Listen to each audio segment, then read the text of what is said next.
বিসমিল্লাহির রহমানির রহিম। হে সমস্ত জগতবাসী, আজ আমি আপনাদের সামনে একটি আলোচনা নিয়ে হাজির হলাম। সেই আলোচনাটি হলো, দেখুন যে এই পৃথিবীতে অনেক মানুষ যে এমন কিছু রোগাক্রান্ত হয়ে থাকে, যেই রোগের চিকিৎসা ডাক্তারের কাছে গেলেও সহজে ভালো হচ্ছে না। যদিও একটু ঔষধের দ্বারা আরাম পায়, পরে আবার শুরু হয়ে যায়। পরে আবার দেখা যায় যে ওষুধ খেতে খেতে এমন একটা অবস্থা চলে যায়, শেষে চেক আপ করতে করতে একটা সময় বলে যে কি অপারেশন করতে হবে। তখন রোগী তো এই কথা শুনে আরও অসুস্থ হয়ে পড়েছে, তার ভিতরে যতটুকু যন্ত্রণা ছিল আরও যন্ত্রণা বেড়ে গেছে। তখন এই যন্ত্রণা থেকে মুক্তি দিতে হলে একমাত্র আল্লাহ ব্যতীত কে করবে? একমাত্র আল্লাহ যদি তাকে সুখ দেয়, শান্তি দেয়, এছাড়া কিন্তু উপায় নেই। তবে আজকে আপনাদের সামনে যে আলোচনাটি নিয়ে এসেছি, সেই আলোচনাটি হলো সূরা যারিয়াত। সূরা যারিয়াত থেকে আপনাদের যে আমলের কথাগুলো বলবো, অবশ্যই আপনারা খেয়াল করে শুনবেন। যে সূরা যারিয়াতের আমল ও ফজিলত, দেখেন যে আমার রোগ সেরে যাবে শুধু এই উদ্দেশ্যে আমাকে পড়লে হবে না। যে আল্লাহর কালাম, যে আল্লাহর বাক্যে যেটা বের হয়েছে, আর সেটি জিবরাইলের দ্বারা হযরত মুহাম্মদ সাল্লাল্লাহু আলাইহি সাল্লামের কাছে জিবরাইল পৌঁছে দিয়েছেন। তখন হযরত মুহাম্মদ সাল্লাল্লাহু আলাইহি সাল্লামের কাছে যে আরবি আয়াতগুলো নাজিল হয়েছে, তখন কিন্তু তিনি এই পৃথিবীতে সাহাবাদেরকে বলেছে যে দেখো, তোমরা যদি বিপদগ্রস্ত হও তাহলে তোমরা এই সূরাটা এই নিয়মে এভাবে পড়বে। তোমরা যদি জাদুগ্রস্ত হও তাহলে এই সূরাটা এই নিয়মে এভাবে পড়বে। তবে এই শিক্ষাগুলো হযরত মুহাম্মদ সাল্লাল্লাহু আলাইহি সাল্লাম দিয়ে গেছেন। কারণ যে কোনো সূরা পাঠ করলে হযরত মুহাম্মদ সাল্লাল্লাহু আলাইহি সাল্লাম সুস্থ হবে এমন নয়, যে একবার যদি আল্লাহকে বলে আল্লাহই সুস্থ করে দেবে। কিন্তু হযরত মুহাম্মদ সাল্লাল্লাহু আলাইহি সাল্লামের সাথে আল্লাহর যে সম্পর্ক, এরকম সম্পর্ক তো আবার কারো সাথে নয়। তাহলে তিনির কথা আল্লাহ শুনে ফেলবে, কিন্তু অন্য অন্য কারো কথা যে সাথে সাথে শুনে ফেলবে এর কোনো গ্যারান্টি নেই। কেননা যে হযরত মুহাম্মদ সাল্লাল্লাহু আলাইহি সাল্লামকে আল্লাহ নিজে দোস্ত বলে ডেকেছেন, আর দোস্তের কথা সাথে সাথে শুনবে। হয়তো আমরা যারা অতি সাধারণ আছি, আমাদের কথা সাথে সাথে শুনবে না, যার ফলে আমাদের এভাবে না গিয়ে আমরা অন্যভাবে যাব। যেমন সূরা যারিয়াতের যে আমলের মধ্যে বলা হয়েছে যে এই সূরা যারিয়াত, এই সূরাটি কোনো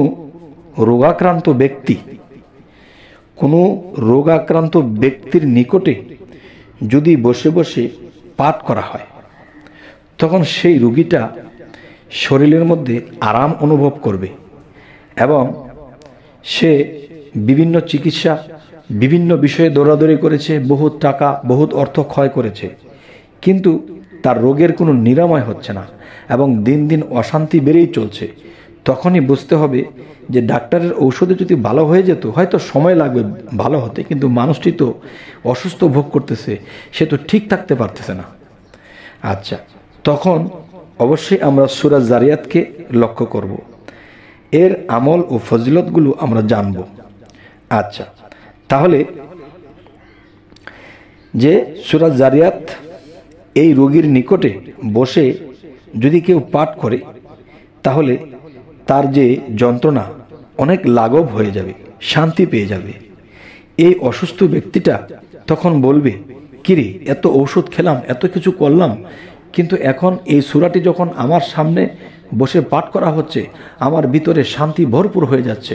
আলহামদুলিল্লাহ, আল্লাহর কাছে লাখ কোটি শুকরিয়া যে আল্লাহর কোরআনের সূরার মধ্যে, আল্লাহর এই বাক্যে কথার মধ্যে যে কি শান্তিময় জিনিসগুলো রেখে দিয়েছেন।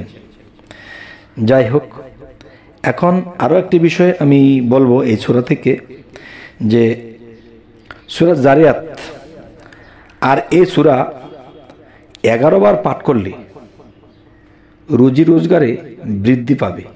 আচ্ছা, এই যে রুজি রোজগারটা যে বৃদ্ধি হবে, এখানে যে বিষয়টি হলো, দেখুন যে মানুষ যখন অসুস্থ হয়, টাকা পয়সা কিন্তু বহু খরচ করে, তখন হাতের অবস্থা খারাপ হয়ে যায়, পকেটের অবস্থা খারাপ হয়ে যায়, ব্যাংক ব্যালেন্স কমে যায়, তখন সেই মানুষটির রুজি রোজগার থাকে না। তখন সেই মানুষটির জন্য আল্লাহ এই সূরার মধ্যে এই সুযোগগুলো রেখেছে, যে সূরা যারিয়াত 11 বার পাঠ করলে আর রুজি রোজগার বৃদ্ধি হবে এবং দেখা যায় তার যা কিছু লস হয়েছিল আল্লাহ এই সূরার কারণে তাকে পূর্ণ করে দেবেন। আলহামদুলিল্লাহ, আলহামদুলিল্লাহ। হে সমস্ত জগৎবাসী, আমরা কিন্তু আল্লাহ তাআলার এই বাক্যে, আল্লাহর বাক্যে এই সূরাগুলো এসেছে, নাজিল হয়েছে, কিন্তু আমরা গুরুত্ব দেই না, আমরা মানতে চাই না, ওরকম বিশ্বাস করি না, যার ফলে আল্লাহ আমাদের উপরে রাগান্বিত থাকে, আমাদের দিন দিন আমরা নিচের দিকে যেতে থাকি। শেষে আরও একটি কথা বলবো যে এই সূরাটি পাঠ করে 3টা ফু দেওয়া হবে পানির মধ্যে। আর ফু দেওয়ার সময় আল্লাহ ও রাসূলকে স্মরণে মনে রেখে চোখের পানির সাথে, যদি রোগীর সম্ভব হয় রোগী নিজে এটা পড়ে ফুঁক দেবে।